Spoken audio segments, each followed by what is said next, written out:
வணக்கம் நண்பர்களே, welcome to Logan TNPSC YouTube channel. Friends, இன்றைக்கி நாம் இந்த வீடியோவில் இந்தியன் பாலிட்டி, அதாவது இந்திய அரசியலமைப்பு பகுதியிலிருந்து ஒரு 2 வினா விடைகள் தான் நாம் இன்றைக்கி இந்த வீடியோவில் பார்க்க போகிறோம்.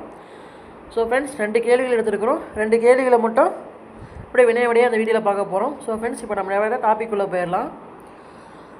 முதல் கொஸ்டின் பார்த்தீங்கன்னா, கீழ்கண்டவற்றுள் இந்தியாவின் மகாசாசனம் என்று அழைக்கப்படுவது எதுன்னு கேட்டிருக்காங்க. அதாவது கீழே நம்ம 4 பகுதிகள் கொடுத்துருக்காங்க. அதில் எது இந்தியாவின் மகாசாசனம்னு கேட்டிருக்காங்க.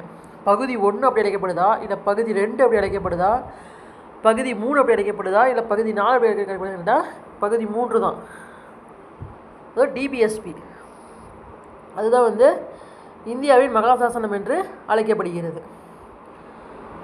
அடுத்தது 2வது கேள்வி பார்த்தீங்கன்னா, அரசியலமைப்பு அவையில் குறிக்கோள் தீர்மானம் கொண்டு வந்தவர் யாருன்னு கேட்குறாங்க. அரசியலமைப்பு அவையில் குறிக்கோள் தீர்மானம் அதை கொண்டு வந்தது யாருன்னு கேட்குறாங்க.